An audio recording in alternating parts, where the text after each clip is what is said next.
Good morning and very warm welcome to my dear student. Today we are going to continue our lesson 4.5 of class 5, lesson District Assembly. So today we are going to continue our lesson 4.5 of class 5, and the name of the lesson is District Assembly. So yesterday we have read two paragraphs of this lesson, District Assembly, and remaining the function of District Assembly. I told you that District Assembly, the function of District Assembly will be read on our online class. So today in this class we are going to read about the function of District Assembly. District Assembly today in this class we are going to study. Today we are going to study the function of Village Assembly. So without doing any delay, I would like to continue this lesson. Hope you will listen to me very carefully. So as we know, our country Nepal is divided into 77 districts. As we know very clearly that our country Nepal is divided into 77 districts. अहिले हाम्रो नेपाल 77 वटा डिस्ट्रिक्टमा विभाजित गरिएको छ अथवा divide गरिएको छ. So in our country Nepal is divided into 77 districts, and each district has some rural municipality or the municipality to carry out the developmental activities, or to develop education, health, transportation, communication, and many other sectors. So village assembly, our country Nepal has divided into 77 districts, and each district has some rural municipality to carry out the developmental activities in education, in transportation, in communication, in health, and many other sectors, in many other areas. So there is a district assembly to coordinate with the rural municipality and a municipality in a district to assist, to coordinate or to help the rural municipality and the municipality. The district assembly is established. District assembly is formed to assist, to cooperate or to help rural municipality and the municipality. So the district assembly is a body which include chairperson, one vice chairperson of all the village executive.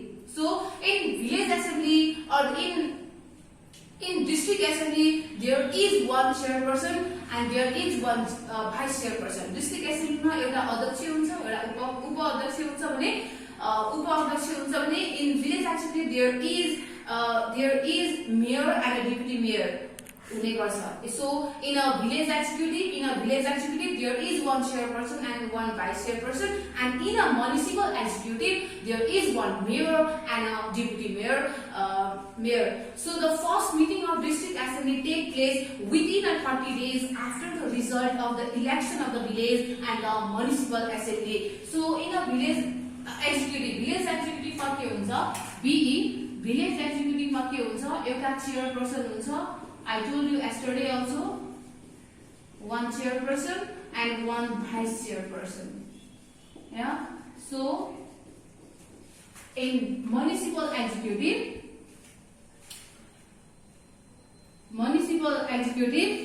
there is one mayor and deputy mayor. Mayor, upa-mayor, adhyaksha, upa-adhyaksha. So the district assembly takes its meeting within 30 days after the result of the election of the village of the municipal assembly. Municipal assembly अथवा village assembly को result आएको election को result आएको अथवा village assembly अथवा municipal assembly को election को result आएको 30 दिन भित्रमा district assembly ले आफ्नो पहिलो meeting organize गर्ने गर्छ. So the district assembly organize its first meeting within 30 days after the result of the election of the village and the municipal assembly. So the district assembly elect an executive body to carry out its function. So district assembly ले विभिन्न विभिन्न कार्यहरूलाई आफ्ना फंक्सन्सहरू अथवा कार्यहरू पूरा गर्नको लागि कम्प्लिट गर्नको लागि इलेक्ट गर्ने काम गर्छ, चुज गर्ने काम गर्छ, छनौट गर्ने काम गर्छ। So village assembly elect or village assembly choose or select the executive body to carry out some functions.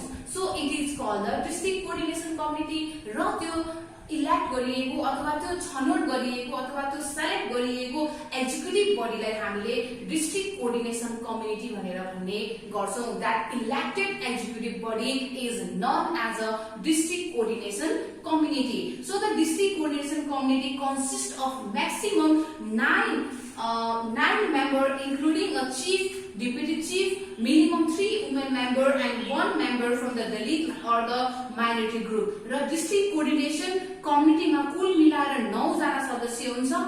In district coordination there are all together 9 member, maximum 9 जना सदस्य हुने गर्छ डिस्ट्रिक्ट कोअर्डिनेसन कमिटी, जसमा एउटा चिफ हुन्छ, प्रमुख हुन्छ, and then उपप्रमुख हुन्छ, डिप्युटी चिफ हुन्छ, and after that 3 members 3 जना महिला सदस्य हुन्छ भने 1 जना सदस्य दलित अथवा माइनोरिटी ग्रुपबाट हुने गर्छ। यसरी डिस्ट्रिक्ट कोअर्डिनेसन कमिटीको स्ट्रक्चर कम्प्लिट हुने गर्छ अथवा उसको मेम्बर कम्प्लिट हुने गर्छ। So the person who is eligible to be the member of village or the municipal assembly can be the chief or the deputy chief or the member of district coordination committee। र जो व्यक्ति district coordination committee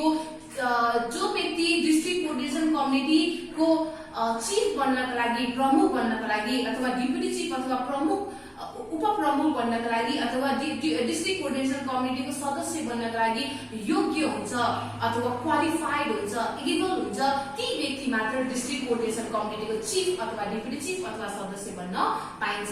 Those people who are qualified, those people who are experience holder, the person who are educated, who are qualified and able to be the member of village assembly or the municipal assembly can be the chief or the deputy chief or the member of district coordination committee, but they have to leave the village or the municipal assembly if they are elected for the district coordination committee। तर ती व्यक्तिले यदि village assembly अथवा municipal एसेम्बलीका सदस्यहरू district coordination कमिटीका सदस्यका लागि छनौट हुन्छ भने, चुज हुन्छ भने त्यो व्यक्तिले विलेज एसेम्बली अथवा म्युनिसिपल एसेम्बलीको त्यो मेम्बरशिप के गर्नुपर्छ त, त्याग गर्नुपर्छ र छोड्नुपर्छ। They have to leave the post, they have to leave the membership of the village assembly or the municipal assembly if they are elected to the district coordination committee. यदि डिस्ट्रिक्ट कोअर्डिनेसन कमिटीको सदस्य बन्नका लागि छनौट भएमा ती व्यक्तिले village assembly अथवा म्युनिसिपल एसेम्बलीको सदस्यता के गर्नुपर्छ त, छोड्नुपर्छ। They have to leave the membership of village or the municipal assembly if they are selected or if they are elected to the district coordination committee। So the tenure of all the member of district coordination committee is for the 5 years। र district coordination कमिटीका सदस्यहरूको काम गर्ने अवधि अथवा समय 5 वर्षको हुने गर्छ। The tenure or the period of all the members of district coordination committee is for the 5 years। Now we are going to study the function of district assembly। अब हामी डिस्ट्रिक्ट एसेम्बलीको फंक्सनको बारेमा पढ्न जाँदैछौँ। So the function of district assembly are to coordinate between the village assembly and the town assembly। District एसेम्बलीले के गर्छ त, village assembly र टाउन एसेम्बलीसँग कोअर्डिनेट गरेर अथवा मिलेर काम गर्ने गर्छ। District assembly coordinate or the district assembly combined with the village assembly and the town assembly to do the developmental activities in a nation। So to balance the developmental and the construction work within a district and supervise them। District assembly ले developmental and the construction work like balance गर्ने काम गर्छ। It balance the developmental work and the construction work within a district। जिल्लाभित्र भएका developmental work र construction work like balance गर्ने काम गर्छ र it supervise them too। र supervise पनि गर्ने गर्छ, रेखदेख पनि गर्ने गर्छ। त्यो डेभलपमेन्टल एक्टिभिटीज अथवा कन्स्ट्रक्सन कामहरूलाई रेखदेख गर्ने काम पनि गर्छ, गाइड पनि गर्ने काम गर्छ। It balance the developmental work and the construction work within a district and also it supervise or it guide the district to do the developmental work or the construction work। So the third function of district assembly is to coordinate between the federal and the provisional office and the village and the town municipality within a district. It coordinate with the federal and the provisional offices and the village and the town municipality within a district, and it carried out all the functions as per the law in a provisions. कानून बमोजिम विभिन्न प्रकारका कार्यहरू अथवा विभिन्न प्रकारका एक्टिभिटिजहरू कानून बमोजिम अथवा कानूनको अन्डरमा बसेर नै गर्ने गर्छ. So the law in a province will be prepared by the legislative body of the province later, so that beside the above mentioned functions र जति पनि क्रियाकलापहरू हुन्छ अथवा जति पनि लहरू अथवा जति पनि नियम कानूनहरू बनिएका हुन्छन् त्यो सबै नियम कानूनहरू लेजिस्लेटिभ बडीले तयार गर्ने गर्छ. So the function of district assembly, the district assembly will have to do the following work after the law are prepared. Job law prepare हुन्छ अथवा कानून बन्छ, कानून बनिसकेपछि कानूनको अन्डरमा अथवा कानूनको रेगुलेटरमा बसेर के कामहरू गर्नुपर्छ village एसेम्ब्लीले, that we are going to learn. So the first function of the district assembly are managing the local market and fair to support the agriculture and the local business. Local business लाई अथवा agriculture लाई support गर्नका लागि, motivate गर्नका लागि, to motivate the entrepreneur, to motivate the new entrepreneur, नयाँ entrepreneur लाई motivate गर्नलाई, प्रोत्साहन गर्नका लागि अथवा local business लाई प्रोत्साहन गर्नका लागि अथवा motivate गर्नका लागि it organize or it manage local market and fair. Market लाई लोकल मार्केट लाई म्यानेज गर्ने काम गर्छ, अरेन्ज गर्ने काम गर्छ र विभिन्न प्रकारका मेलाहरू अर्गनाइज गर्ने गर्छ. So the second is providing clean drinking water in a district. डिस्ट्रिक्टमा अथवा जिल्लामा मानिसहरूलाई सफा शुद्ध पानी दिने काम पनि गर्छ भने mapping plan for the settlement and the market place. कुन ठाउँमा बजार बनाउने, कुन ठाउँमा ह्युमन सेटलमेन्ट गराउने, कुन ठाउँमा इन्डस्ट्रीजहरू बनाउने, यो सबै कुराहरू हेर्ने काम कसले गर्छ त डिस्ट्रिक्ट एसेम्ब्लीले गर्छ. It make plan for the settlement and the marketplace too. So running the small scale hydroelectricity project, small scale hydroelectricity project run गर्ने काम पनि डिस्ट्रिक्ट एसेम्ब्लीले नै गर्ने गर्छ भने constructing the road bridge in a district, जिल्लामा बाटोघाटहरू बनाउने, पुलहरू बनाउने काम पनि डिस्ट्रिक्ट एसेम्ब्लीले गर्छ. Organizing the educational programs such as adult literacy class, open learning education etc. त्यसै गरी डिस्ट्रिक्ट एसेम्ब्लीले विभिन्न प्रकारका शैक्षिक कार्यक्रमहरू पनि अर्गनाइज गर्ने काम गर्छ, सञ्चालन गर्ने काम गर्छ, like adult literacy, open learning education. Likewise विभिन्न प्रकारका यस्ता शैक्षिक कार्यक्रमहरू पनि अर्गनाइज गर्ने काम गर्छ डिस्ट्रिक्ट एसेम्ब्लीले. And looking for the public properties अथवा सार्वजनिक स्थलमा भएका जुन प्रपर्टिजहरू छ, जुन हाम्रो प्रपर्टी छ, ती प्रपर्टिजहरूलाई रेखदेख गर्ने, त्यसलाई रिपेयर गर्ने, त्यसलाई रेखदेख गर्ने यी काम पनि डिस्ट्रिक्ट एसेम्ब्लीले गर्ने गर्छ.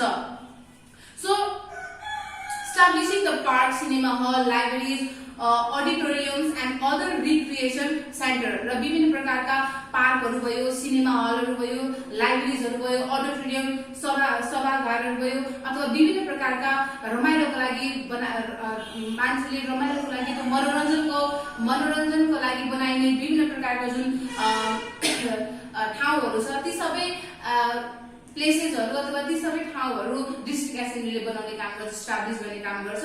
Repairing the road, canal and other type of development work. बाटोहरू भत्किएको छ भने बाटोहरू रिपेयर गर्ने, नहरहरू भत्किएको छ भने नहरहरू रिपेयर गर्ने अथवा अन्य विभिन्न प्रकारका विकासित कामहरू पनि डिस्ट्रिक्ट एसेम्ब्लीले नै गर्ने गर्छ भने preserving the language, culture, customs and the natural resources of the district. र डिस्ट्रिक्ट भित्र भएका भाषा, संस्कृति, परम्पराहरू, पोसाक अथवा प्राकृतिक स्रोतहरूलाई पनि प्रिजर्भ गरेर राख्ने, बचाएर राख्ने काम डिस्ट्रिक्ट एसेम्ब्लीले गर्ने गर्छ.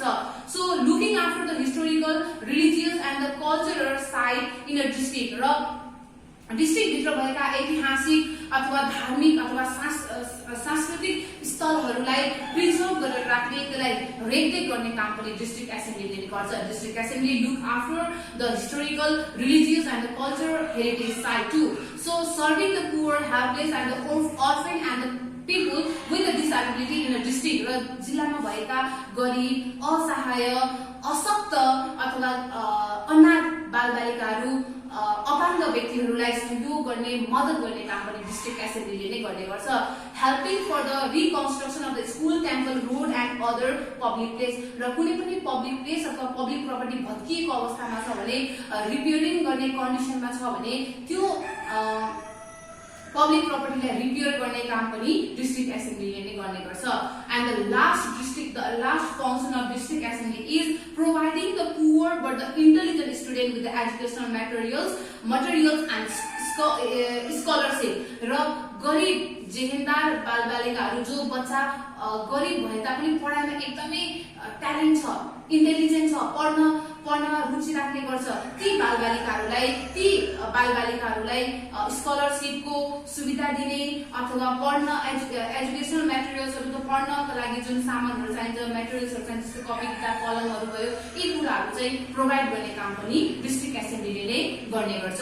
So these are the function of district assembly. I hope you understood about this lesson 4.5 of class 5 district assembly. Okay, so look here are some homework for you, 3 fill in the blanks and 2 question answers related to this lesson 4.5 of class